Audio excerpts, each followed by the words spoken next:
Hi folks, Slick Slices here. This is just a quick first impressions video of this because this particular knife has just come into the UK, having been made in China. It's designed by a chap I know, D Pearson, who lives not very far away from me, and he's designed this. He commissioned it, had it made for him in China, and he's had the first batch have just been received, and he sent them out over the last couple of days. So I really wanted to get this out there because a number of other people are giving their first impressions. I think there are still a few of this initial tranche available if you're interested, but not very many. Hopefully, of course, there'll be a second tranche coming in at some point, because I think these have been quite successful so far. The only question, I suppose, in my mind is how many people in the UK, how big the market is for, probably most people would call a high-end piece, although we'll talk about the value in a minute.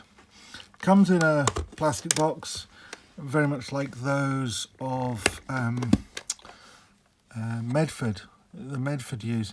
It's a higher quality than a lot of the Heine Haynes ones. It's got proper hinges and a proper seal and so forth, whereas the other one, a lot of them are just sort of moulded clips moulded into the body. These are actually proper hinge clips. Inside the box, this isn't an unboxing. I've already had this out, but I kind of put it all back together. The knife itself came wrapped in a Who Knives cloth. I'm not sure if you can see that. There's too much reflection on it, I think. But HOO knives, and that character on there, their logo. Actually, I'll show you a better version of it. There are these stickers that came with it as well. Right.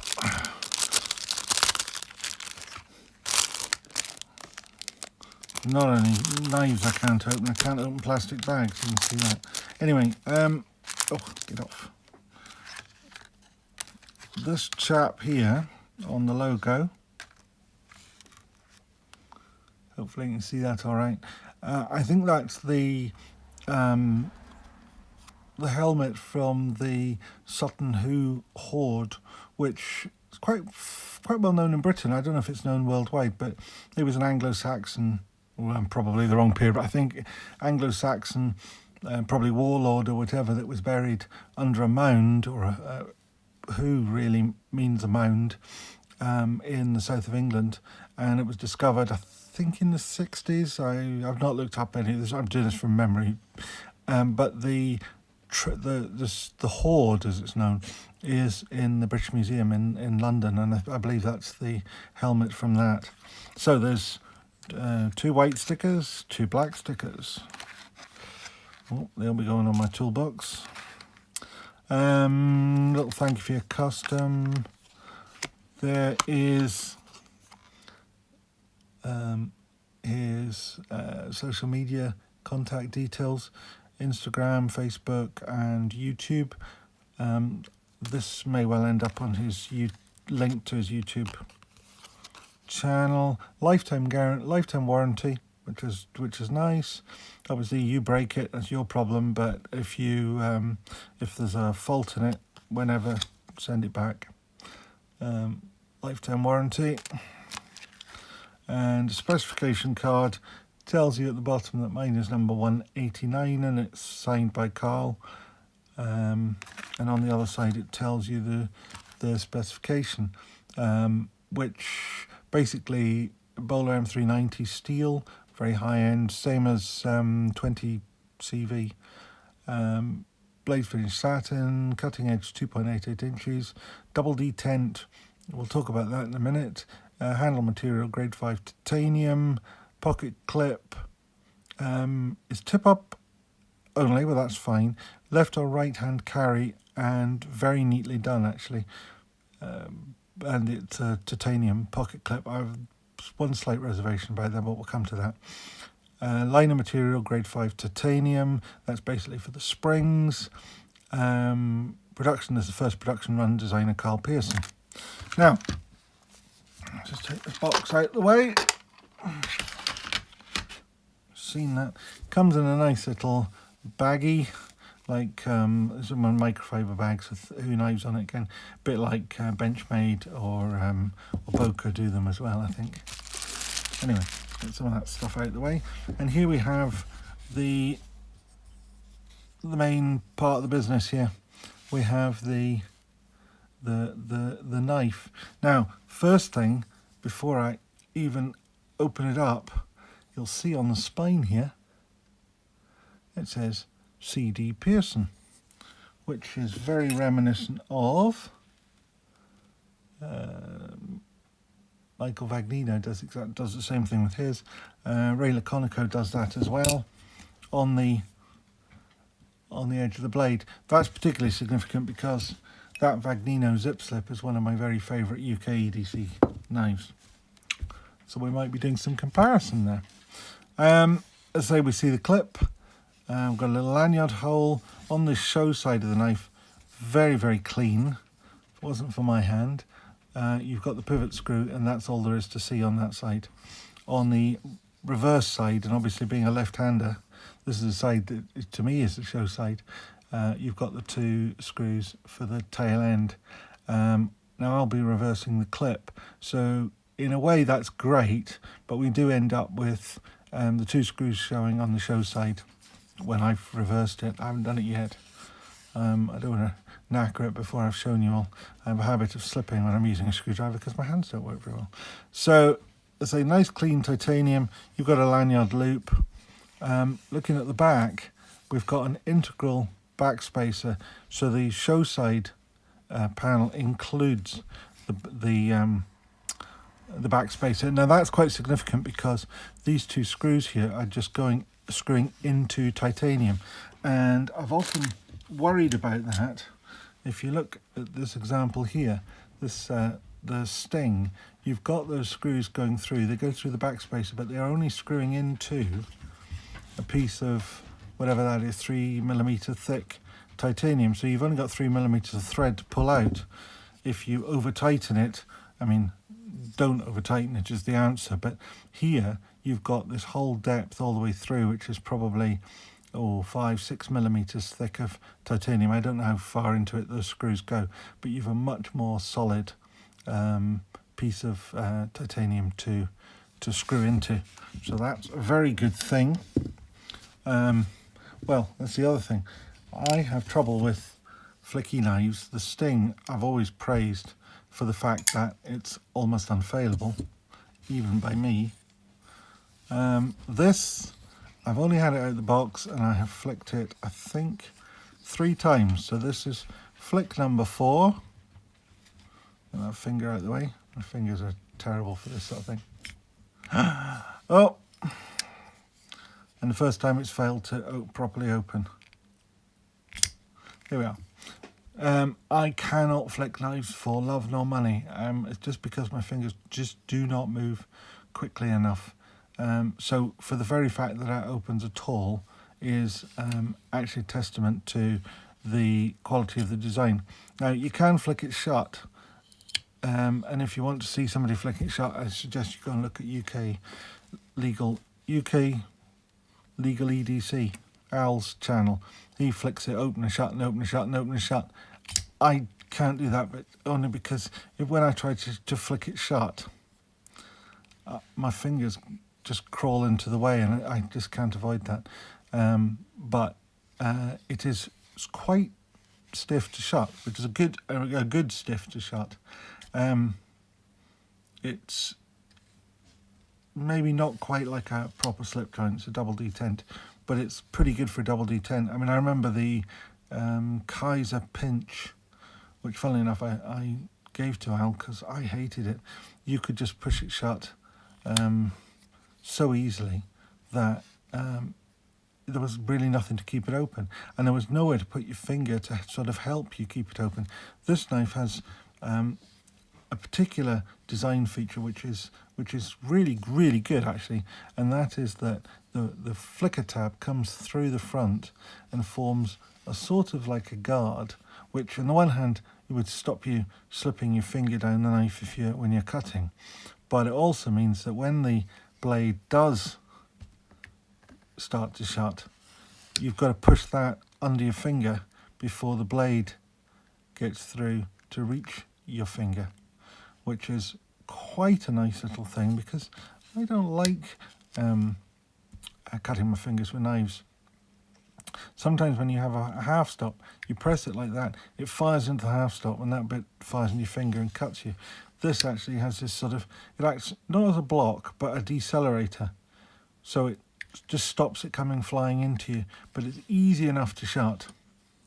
And as I say, if you have the dexterity to keep your fingers out of the way, it's relatively easy to I just can't do it, and I can't push on the back of that with enough pressure with that index finger. But it, it would flick shut if I could get my fingers out of the way, but I just can't. I can't do that. I have to come right up the top and push as far up the blade as possible. And that is to its credit, actually. Now, as I say, I'm very impressed with the way that Carl's put his name on the spine and kept it out of the way. On the show side of the knife, it is absolutely sterile. There is no writing at all. The only screw is the pivot screw, and I like clean finishes to knives. This is why I always like my slip joints, because there's no the fasteners are neat. What little of them that you see are pins rather than big ugly bolts. On the back, he's got everything that you're going to see on this knife. So you've got to say the two screws, you've got the pivot screw, and then you have the number, which in my case is number 189, and that is the production number. I don't know how many he made. I think it's either 250 or 300, I think, in the original run. Last time I heard there were 70 left, but that was a few weeks ago, and I suspect that number's fallen. But some people, obviously, I ordered this not knowing when I was going to get it, really. I had an idea it might be September, October time, but I didn't know. I didn't worry about it. But a lot of people, I think, will worry that they don't know when they're going to see this thing. And some people will see this as expensive, but we're going to talk about that in a minute.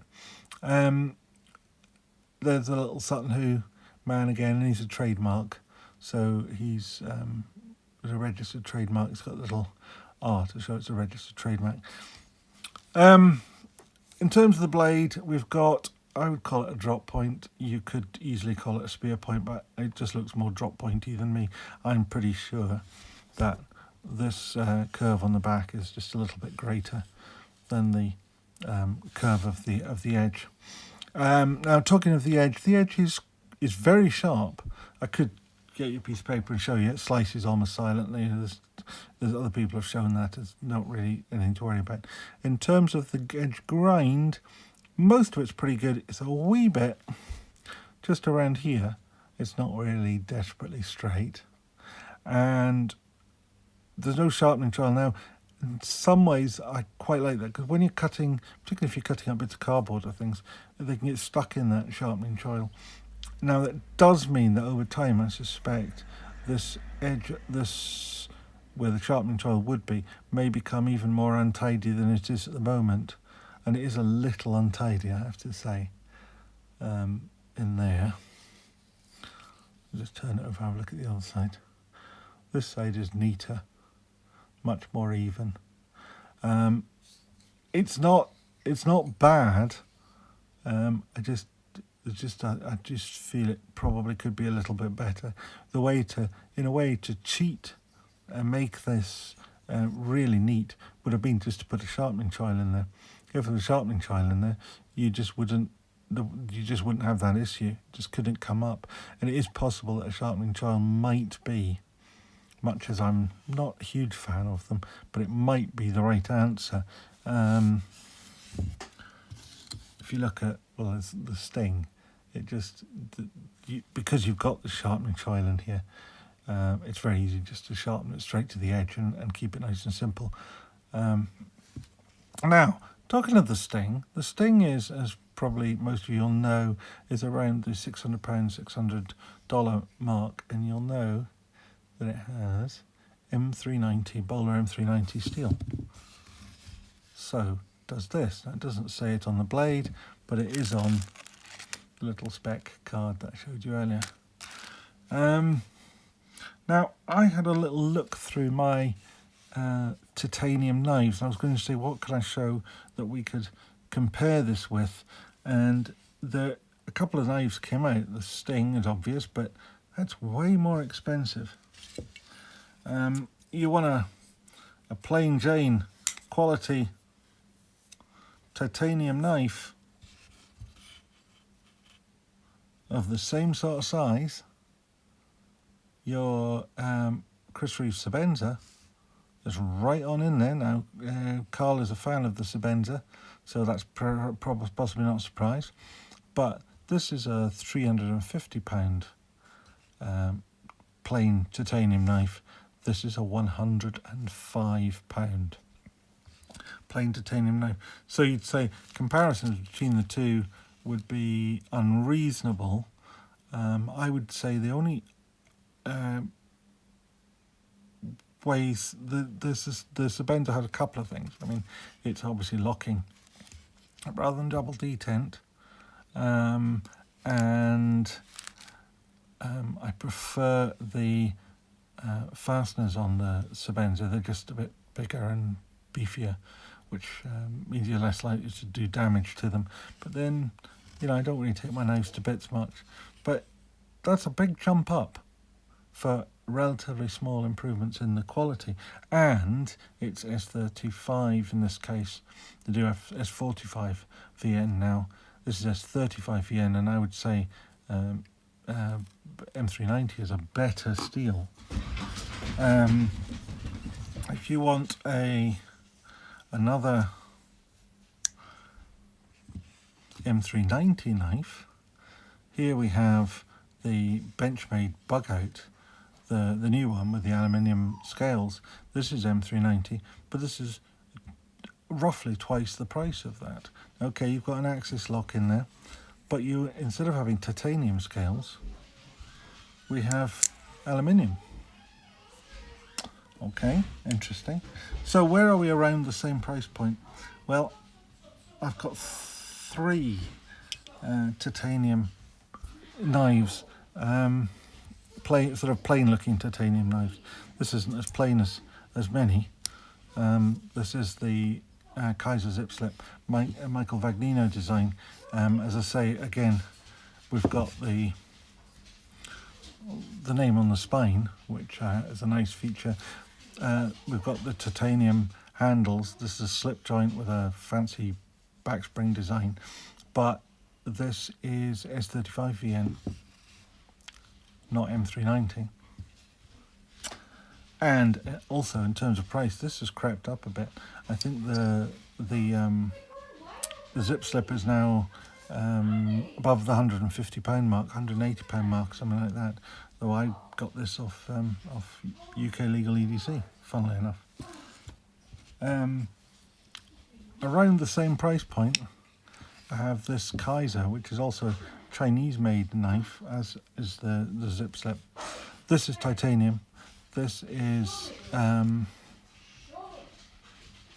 S35 VN as well. I was forgetting there for a minute. I was about to say it, and then I thought, I wonder if it is. In terms of the amount of materials in it, it's probably about the same. This, I think, is coming in around the 120 mark. I don't know exactly, because this was sent to me by Jason Guilfoyle. So it's a gift to the channel, which is a wonderful thing. It's a bit similar terms of weight in it, of materials, similar amount of titanium, similar amount of steel. But again, this is 35, not M390.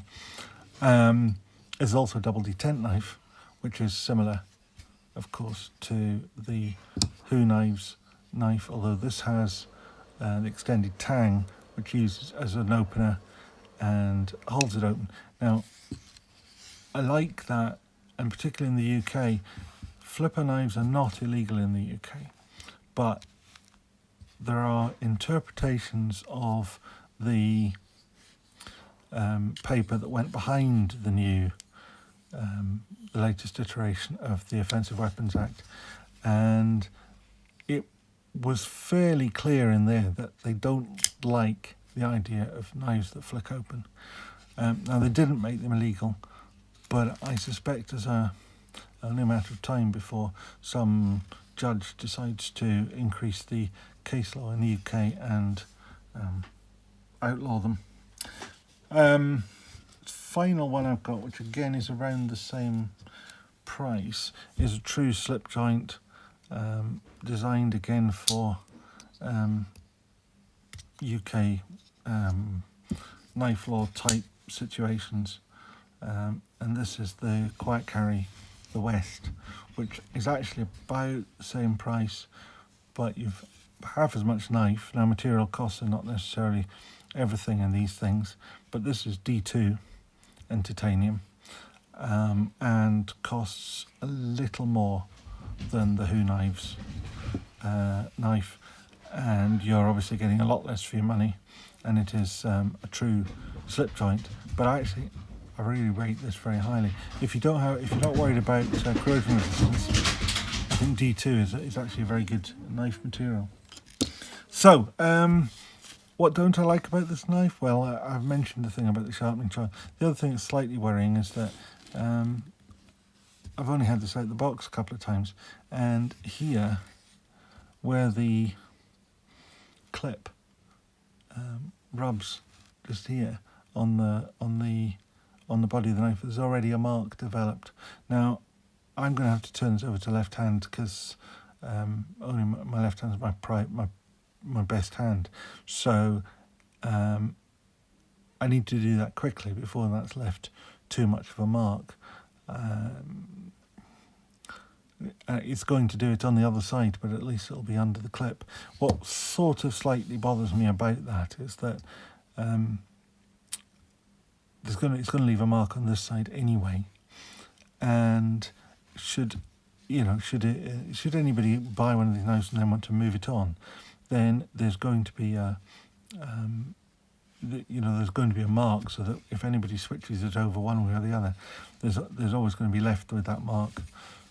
I don't know quite what you do to get round that, other than making a sort of heavier, beefier clip. And I understand why this one is fine, because it's for the UK market, and you don't want to advertise too much what's on your knife. It's incredibly deep carry knife, which again probably adds to this movement in it. I would probably rather have that movement in it than the wider clips of these other examples, which don't move about to anything like the same degree. So, well, there we are. Now, just wind up really. This, as I say, is Carl's first foray into the knife design world, and I think he's made a pretty good start to it. Now I'm going to carry this knife for the next week or two as my primary EDC knife. It's UK legal, so even if I go out, I can take it with me. I don't have to swap it out for something else. So I'll see how I get on with it, and I'll do a fuller video on it in a couple of weeks' time that will just see how we get on with it.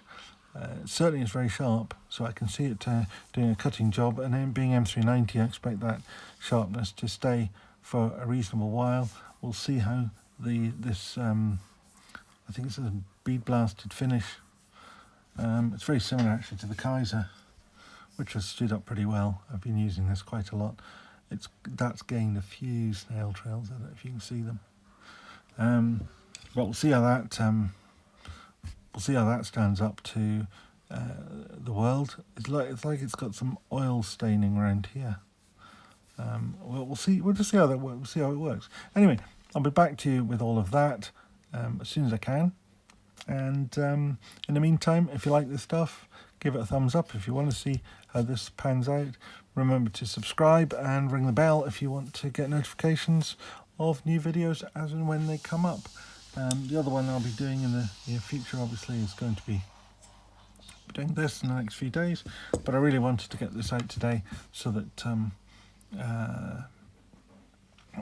people who are getting these things in, and perhaps anybody who's after the last few, gets their chance to get their example.